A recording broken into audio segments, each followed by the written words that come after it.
G'day, this is the Lawn Locker with Delusions of Adequacy, and because I cannot resist, look at that. See, that's Kevin the Kung Fu Kangaroo, and no, it's not, it's Whitetail. That's Kevin, and that's Whitetail. Isn't that cute, right? Whitetail and Kevin. Thing is, I want to make a video about the hut. I'll talk to you guys later. Okay, now, here we are, the Lawn Locker with Delusions of Adequacy. And in the last movie, I was explaining how the Lawn Locker itself rests upon a rectangular formation of yellow box logs. I don't know why I thought I needed to tie wire these logs together, because gravity does the trick. Now, on the outside of the Lawn Locker we have 2" by 2" chainsaw milled stringy bark beams, which are located, no more than that, all you have to do is locate them. I mean, you know, it's vertical, with galvanised steel straps and 2 pop rivets per strap. Now that holds the wood up against the metal, right? Now on top of that, what we've got is a 2" by 2" stringy bark ridge cap, or ridge frame, and that ridge frame is triangulated with tie wire, right? And therefore it's nice and strong, and it comes over here with more tie wire, and there it is resting on that vertical upright, all tie wired together. And that means that the weight of the roof is resting on this purlin. The purlin rests on the ridge girder, and the ridge girder rests on the vertical strut. That's in normal times. If there's a really strong wind, and there's maybe a big low pressure zone above the corrugated iron, then the roof tries to lift, and it pulls on this, which pulls on this, which pulls on this, which pulls on this, which pulls on this, and these otherwise compression beams are actually tying the roof to the weight of the decking, and also tying the roof, right, with these outboard posts. So it's not really possible for even a strong wind to lift the roof off. And of course I've got lots and lots and lots of trees around the clearing as turbulators to make sure that we don't have problems with that. Right? This is in a wind shadow to the degree where when it's 25 miles an hour out on the sheep farm, I'm lucky to get 5 miles an hour here, right? It's a very sheltered environment from the point of view of the wind. So, a 10 foot by 12 foot Victor Traco garden shed, which has been fitted out with stock standard windows that you can buy from the hardware store, and that's an 8 foot diameter 5 horsepower wind turbine rotor that I designed and carved, and the one under it makes the same amount of power. It's constructed from the offcuts, but the little one's supposed to go in a Venturi Thrustrum ducted installation, and in an earlier video I showed this on the wing of an ultralight. This actually charged a pair of sets of Penlight nickel cadmium batteries, so that at night time, while my friend with the ultralight tug and I were drinking in the pub. My son was sitting upstairs or going to sleep upstairs, listening to his Walkman tell him infant school age stories. He was 5.5 at the time. So yeah, here we have the north wall of the hut complete, or replete perhaps, with its decorations of paper mache. My daughter said, "Is it okay to make paper mache?" "Yes, dear." "Can I throw the paper mache at your house?" "Yes, dear." While I'm sitting there in the chair and she's throwing paper mache at the wall over my head, she says, "You don't care what I do you, Dad?" And I said, "Well, actually I do care. I care a lot, but the thing is, if you want to throw paper mache at my hut, if it makes you feel creative, if it gets rid of all kinds of pent-up feelings, well, it's not going to change the value of my hut, is it? It's not going to stop my hut from keeping the rain off my head. It's not going to keep my hut from keeping me warm in winter and cool in summer. So, go your hardest. It won't hurt anything." I'm actually showing you here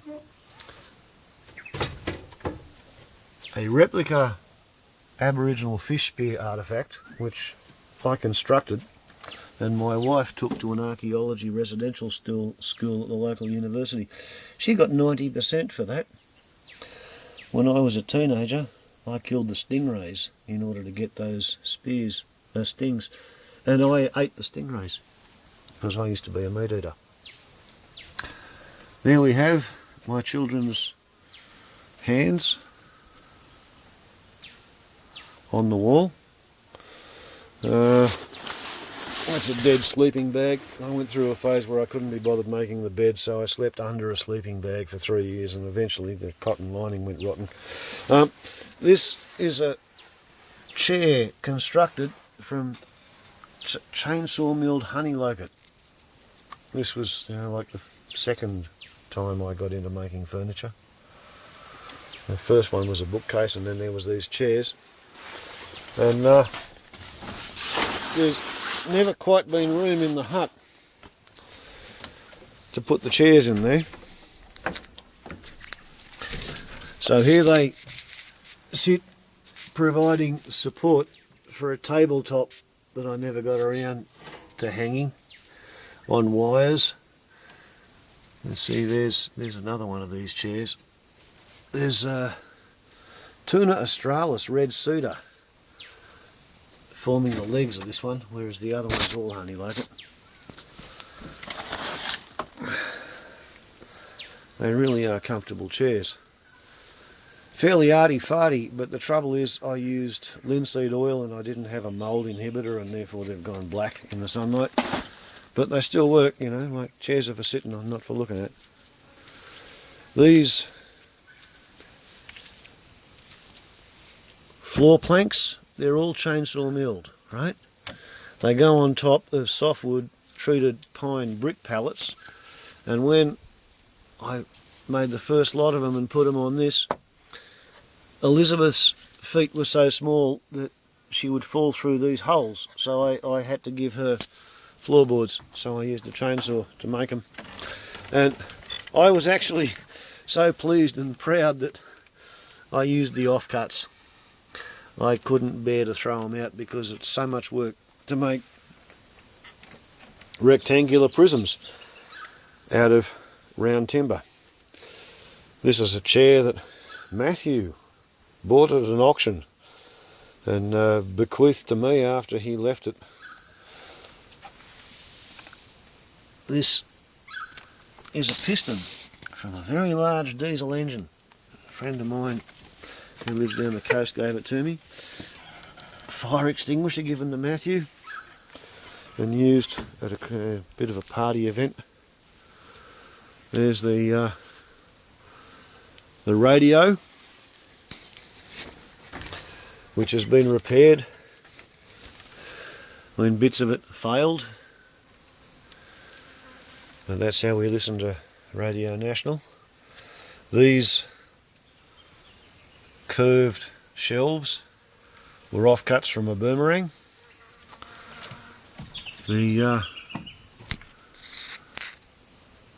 The idea of grown triangulations being stronger than anything you can manufacture was really up my alley.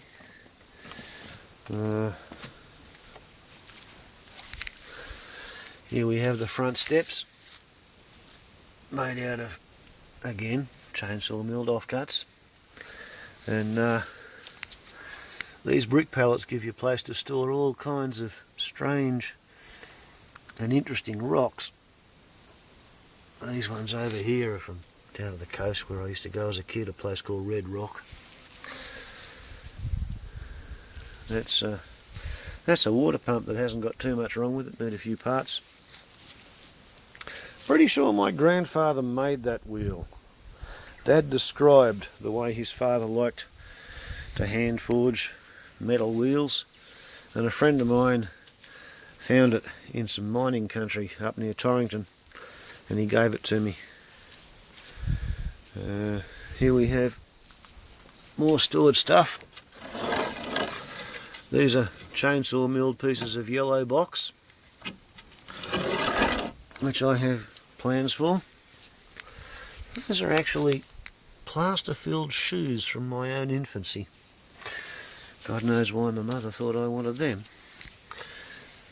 Here we have incipient boomerangs, chainsaw milled, waiting for the day when I feel like making boomerangs. We have lots and lots.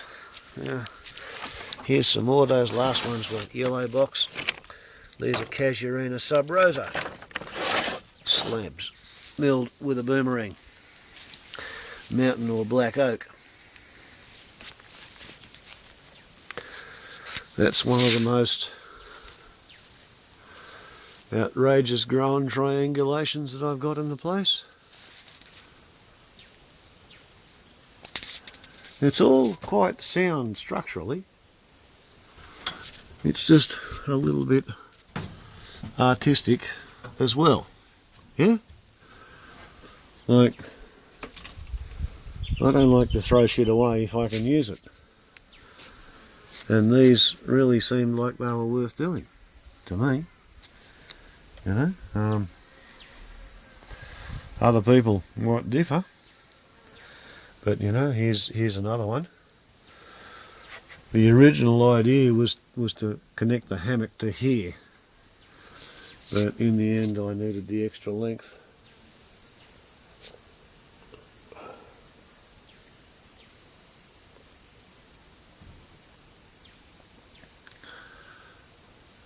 But